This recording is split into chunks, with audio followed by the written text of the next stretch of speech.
નમસ્તે વિદ્યાર્થી મિત્રો, આજે આપણે ધોરણ 9માં વન અને વન્યજીવ સંસાધન વિશે અભ્યાસ કરીશું. વિદ્યાર્થી મિત્રો, પ્રાચીન સમયથી જ મનુષ્ય પ્રકૃતિના વિવિધ તત્વોનો ઉપયોગ કરતો આવ્યો છે. જંગલો હોય, વિવિધ પ્રકારના ખનિજો હોય, ધાતુ હોય કે અન્ય વન્ય ઔષધિઓ હોય, પરંતુ એનો ઉપયોગ પોતાના રોજબરોજના જીવનમાં એ કરતો આવે છે. આજે આપણે વન અથવા તો જંગલ એટલે શું અને જંગલોનું વર્ગીકરણ વિશે અભ્યાસ કરવાનો છે. તો વિદ્યાર્થી મિત્રો, વનનો અર્થ થાય છે, વનને બીજા અર્થમાં આપણે જંગલ પણ કહી શકીએ, અને એની વ્યાખ્યા સમજીએ તો ઝાડી ઝાંખરા કે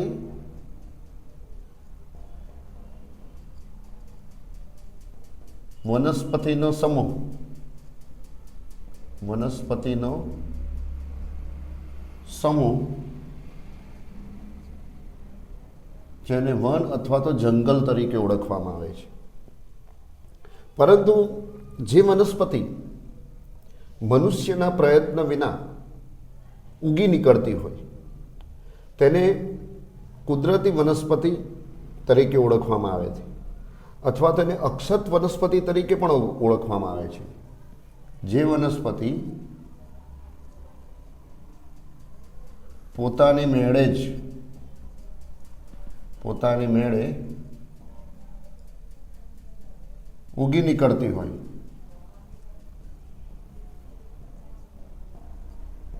તેને અક્ષત વનસ્પતિ તરીકે ઓળખવામાં આવે છે. અક્ષત વનસ્પતિ તરીકે ઓળખવામાં આવે છે.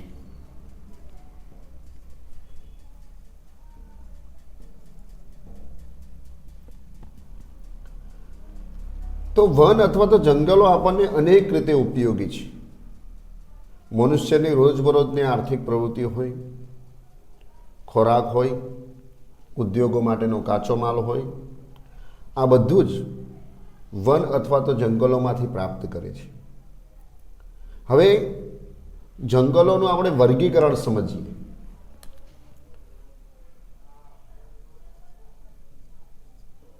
જંગલોનું વર્ગીકરણ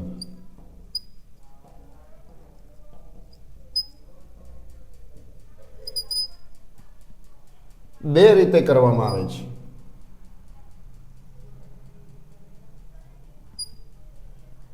એક તો વહીવટી દ્રષ્ટિએ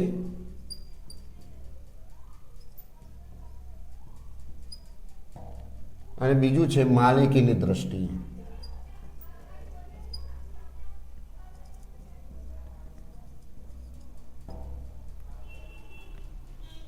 વહીવટી દ્રષ્ટિએ એટલે એનો વહીવટ કોના હાથમાં છે, કેવી રીતે એનું સંચાલન કરવામાં આવે છે, એની દ્રષ્ટિએ આપણે વન અથવા તો જંગલોના પ્રકાર જોઈએ તો એના 3 પ્રકારો પડે છે. પહેલું છે અનામત જંગલ, અનામત વન અથવા તો જંગલ. બીજું છે સંરક્ષિત જંગલ, સંરક્ષિત વન. ત્રીજું છે અવર્ગીકૃત વન અથવા તો જંગલ. માલિકીની દ્રષ્ટિએ આપણે જોઈએ તો એનો પહેલો પ્રકાર છે રાજ્યની માલિકીના જંગલો.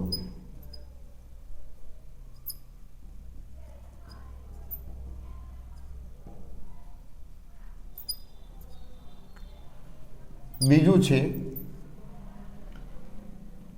જેનો પ્રકાર છે સામુદાયિક વન.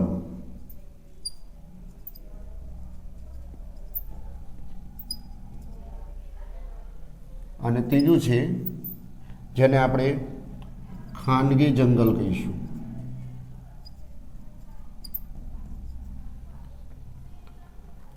તો બે દ્રષ્ટિકોણથી એનું વર્ગીકરણ કરવામાં આવે છે.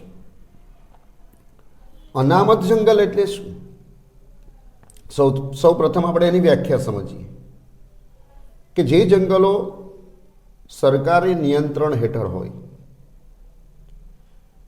અને આવા જંગલોના અંદર મનુષ્યના હરવા ફરવા ઉપર, પશુઓને ચરાવવા ઉપર, લાકડાને કાપવાની પ્રવૃત્તિઓ પર પ્રતિબંધ મૂકવામાં આવે છે, કેટલાક નિયંત્રણો મૂકવામાં આવે છે અને એટલા માટે એને આપણે અનામત વન તરીકે ઓળખીશું. અનામત વન એટલા માટે કારણ કે આવા જંગલોમાં કેટલીક કુદરતી ઔષધિઓ હોય છે, કેટલાક વિવિધ પ્રકારના કિંમતી લાકડા હોય છે, એટલે એનું સંરક્ષણ કરવાના હેતુથી અનામત જંગલોનું નિર્માણ કરવામાં આવેલું છે. ત્યારબાદ બીજો જંગલનો પ્રકાર છે સંરક્ષિત વન. આ પ્રકારના વન અથવા તો જંગલ પણ ખાસ કરીને સરકારને દેખભાલ હાથે કરવામાં આવે છે. સરકાર એના ઉપર અંકુશ મૂકે છે, એનો વહીવટ પણ સરકારી રૂએ કરવામાં આવે છે. આ પ્રકારના જંગલોમાં મનુષ્યના હરવા ફરવા ઉપર, પશુઓને ચરાવવા ઉપર, વિવિધ પ્રકારની લાકડા કાપવાની પ્રવૃત્તિઓ પર અંશતઃ પ્રતિબંધ મૂકવામાં આવે છે. એટલે કે સરકારની અનુમતિ પ્રાપ્ત કરી અને એમાં પશુ ચરાવવાની પ્રવૃત્તિ, લાકડા કાપવાની પ્રવૃત્તિ અને ઔષધિઓ એકત્ર કરવા માટેની પ્રવૃત્તિ એને અવકાશ આપવામાં આવતો હોય છે. વહીવટી દ્રષ્ટિએ ત્રીજો પ્રકાર છે અવર્ગીકૃત જંગલો અથવા તો વન. અવર્ગીકૃત એટલા માટે કારણ કે આ પ્રકારના જંગલો કે વન એનું વર્ગીકરણ કરવામાં આવ્યું નથી. ખૂબ જ ઊંચાઈ પર આવેલા છે, દુર્ગમ પહાડો પર આવેલા હોય છે, ત્યાં હિંસક પ્રાણીઓનો હંમેશા ભય હોય છે અને મનુષ્યનું ત્યાં પહોંચવું લગભગ અસંભવ હોય છે.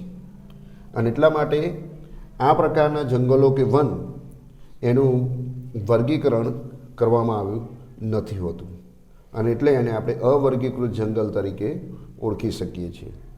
વિશેષ કરીને હિમાલયના પર્વતીય પ્રદેશોના અંદર કે જ્યાં ખૂબ જ ઠંડી હોય છે અને હિમવર્ષા પણ ક્યારેક થતી હોય છે અને વરસાદનું પ્રમાણ પણ વિશેષ હોય છે, એટલા માટે ત્યાં આ પ્રકારના જંગલો જોવા મળતા હોય છે.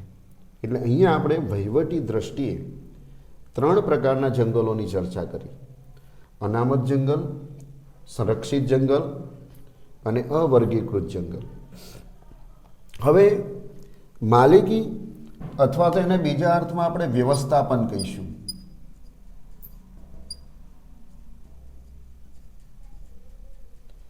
માલિકી કે વ્યવસ્થાપનની દ્રષ્ટિએ જંગલોના 3 પ્રકારો પડે છે.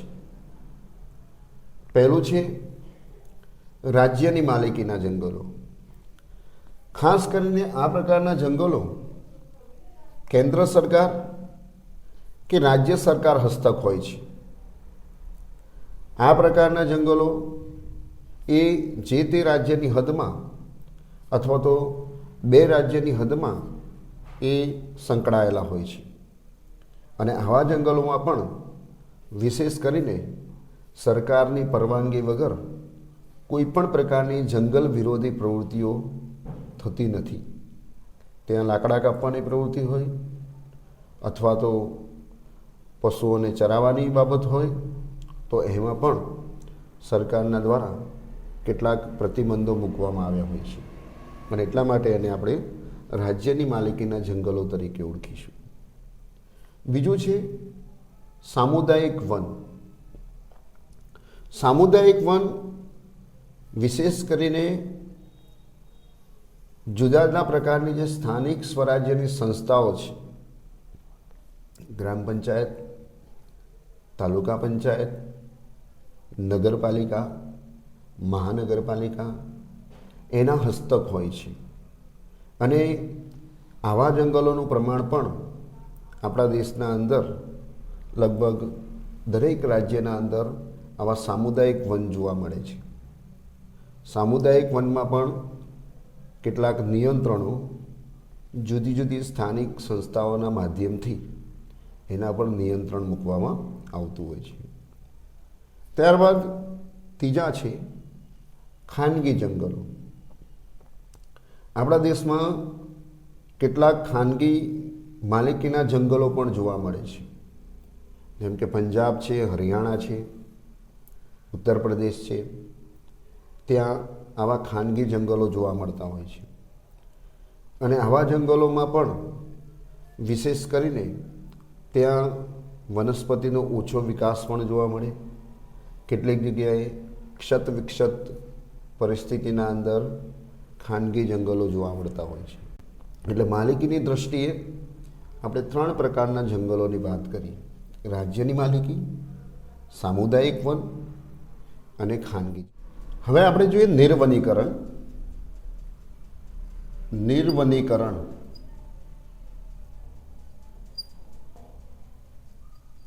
અથવા તો બીજા અર્થમાં આપણે એને કહીશું જંગલોનું નષ્ટ થવું.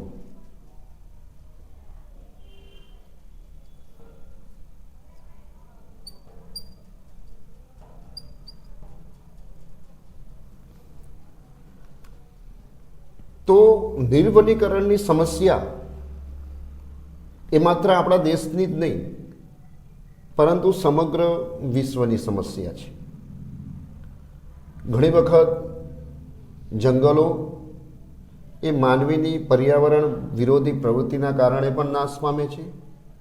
અને ઘણી વખત પ્રાકૃતિક આપત્તિઓ જેવી કે ભૂકંપ થવો, વાવાઝોડું આવવું, અતિવૃષ્ટિ થવી, અનાવૃષ્ટિ એટલે કે દુષ્કાળ પડવો, આ બધી પરિસ્થિતિઓમાં પણ નિર્વનીકરણની પ્રક્રિયા એ આપણને થતી જોવા મળે છે. જંગલોનો નાશ થવાથી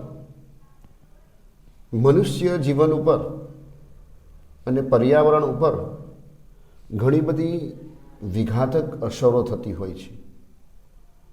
તો જંગલોનો વિનાશ થવાથી કે નિર્વનીકરણની કઈ કઈ અસરો જોવા મળે છે?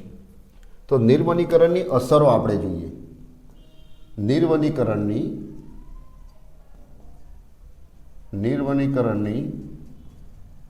અસરો.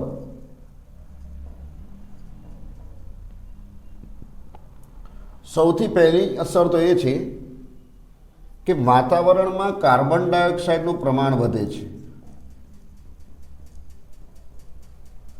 કાર્બન ડાયોક્સાઇડનું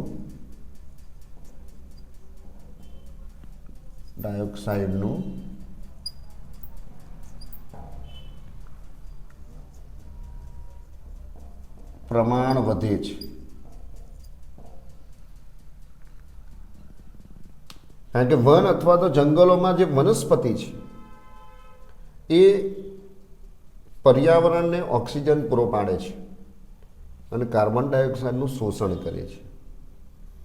પણ જ્યારે જંગલોનો નાશ થાય છે, વનસ્પતિનો નાશ થાય એટલે કાર્બન ડાયોક્સાઇડની માત્રા એ વાતાવરણના અંદર વધી જતી હોય છે.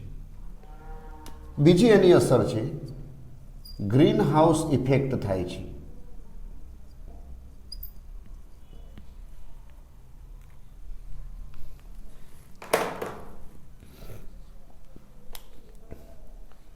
ગ્રીન હાઉસ ઇફેક્ટ થાય છે. ગ્રીન હાઉસને બીજા અર્થમાં આપણે છોડ વિકાસ ઘર પણ કહી શકીએ. મતલબ કે ઋતુઓ પોતાનું કામ બરાબર કરતી નથી. ઉનાળાના સમયમાં આપણને ગરમીની જગ્યાએ ઠંડીનો અનુભવ થાય છે. શિયાળામાં ચોમાસાની ઋતુનો અનુભવ થાય. તો એના પાછળનું કારણ છે ગ્રીન હાઉસ ઇફેક્ટ. વાતાવરણ અથવા તો પર્યાવરણ એ વનસ્પતિ કે જંગલોનો નાશ થવાથી સંપૂર્ણ રીતે બગડે છે. ત્રીજું એનું અસર છે કે કેટલાક પ્રાણીઓ પોતાના આવાસ ગુમાવે છે.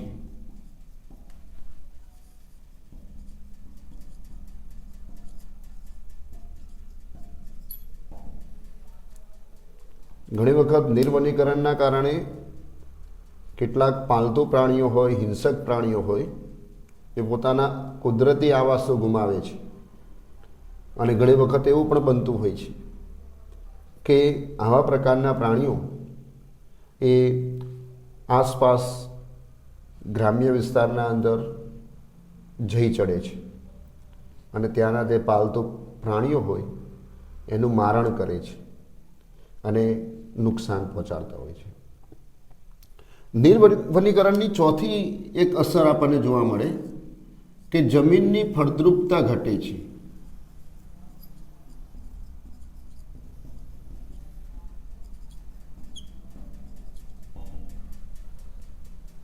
કારણ કે વનસ્પતિના અંદર જૈવિક દ્રવ્યો હોય અને કોહવાઈ જતાં એનું મિશ્રણ થવાથી જમીનની ફળદ્રુપતામાં વધારો થાય છે. અને બીજું કે વનસ્પતિના મૂળ એ જમીનને મજબૂત રીતે જકડી રાખે છે. પણ જ્યારે જંગલોનો નાશ થાય છે, નિર્વનીકરણની પ્રક્રિયા થાય છે, ત્યારે જમીનના અંદર રહેલી જે ફળદ્રુપતા છે એ ઘણી વખત નાશ થતી હોય છે. ત્યારબાદ પાંચમી એની અસર છે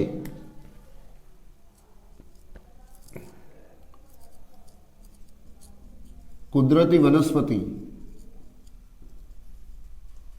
તેમજ ઔષધિઓ દુર્લભ બને છે.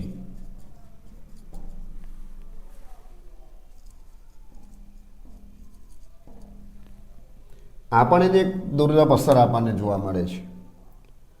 કારણ કે જંગલો કે વનસ્પતિના અંદર એવી ઘણી બધી ઔષધિઓ હોય છે અને જ્યારે જંગલોનો નાશ થાય એટલે કુદરતી વનસ્પતિ અને ઔષધિઓ આપણને પ્રાપ્ત થઈ શકતી નથી. કેટલીક કુદરતી વનસ્પતિ તો એવી છે કે જે કેટલાક રોગોના સામે આપણને રક્ષણ પૂરું પાડે છે.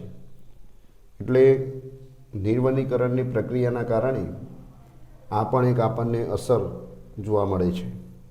બીજી એની અસર આપણે એ પણ ગણી શકીએ કે ઘણી વખત ઋતુઓ પોતાનું કાર્ય કરતી નથી ગ્રીન હાઉસ ઇફેક્ટના કારણે, અને એના કારણે અતિવૃષ્ટિ અથવા તો અનાવૃષ્ટિ આ બધી સમસ્યાઓ પણ નિર્વનીકરણના કારણે થતી આપણને જોવા મળે છે. હવે વન સંરક્ષણ એટલે શું એ પણ ખૂબ જરૂરી છે. વન સંરક્ષણ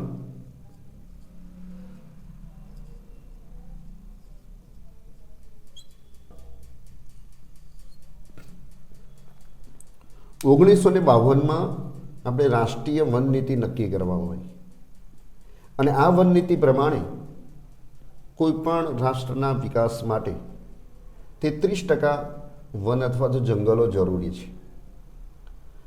આપણા દેશનો સર્વે કરવામાં આવે તો લગભગ 23% કરતાં પણ ઓછા જંગલો ભારતમાં જોવા મળે છે. એટલે વન અથવા તો જંગલોનું સંરક્ષણ કરવું એ ખૂબ જ જરૂરી છે. અને એનું સંરક્ષણ કરવા માટે આપણે કયા કયા ઉપાયો કરી શકીએ?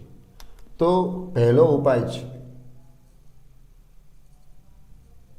દાવાનળ.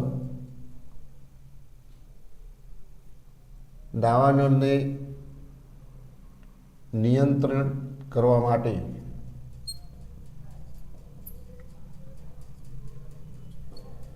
અલાયદું તંત્ર ગોઠવવું જોઈએ.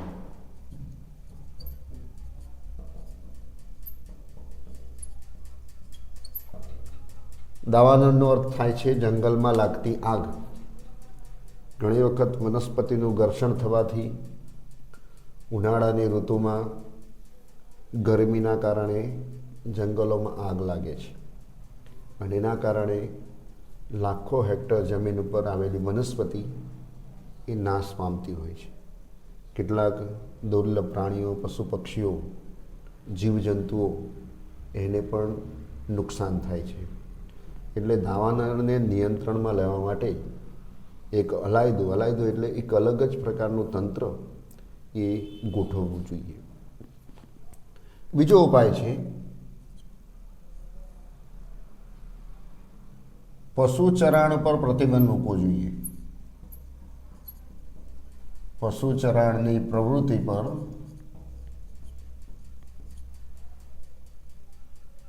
નિયંત્રણ મૂકવું.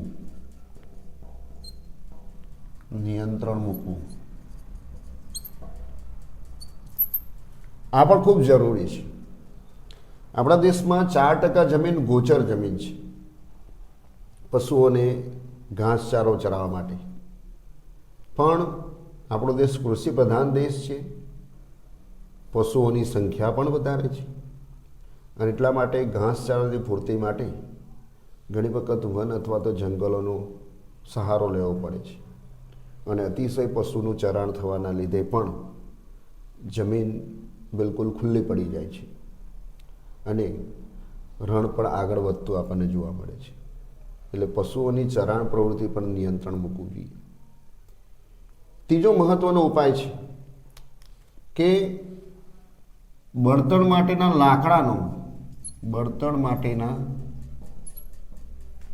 લાકડાનો વિકલ્પ શોધવું. જેમ કે પવન ઉર્જા, જળ ઉર્જા, જળ વિદ્યુત, સૌર ઉર્જા, આવી બિન પરંપરાગત ઉર્જા વાપરવી જોઈએ, જેથી કરીને વનસ્પતિ અથવા તો જંગલોનો નાશ થતો અટકે. ચોથો ઉપાય એ છે કે જંગલોમાં ઘણી વખત કેટલાક વનસ્પતિ કે લાકડાનો નાશ કરવામાં આવે છે, તો આવી પ્રવૃત્તિઓ પર પ્રતિબંધ મૂકવો જોઈએ. જો કેટલાક વૃક્ષોને અનિવાર્ય સંજોગોમાં એને કાપવા પડે તો તેના સ્થાને એ જ પ્રજાતિના અન્ય વૃક્ષો ઉગાડવા જોઈએ. એટલે વનસ્પતિને કાપવી પડે તો તે જ પ્રજાતિની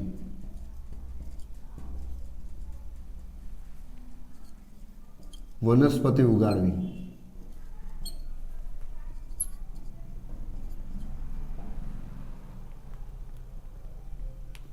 પાંચમો ઉપાય છે કે શાળા કોલેજોમાં પણ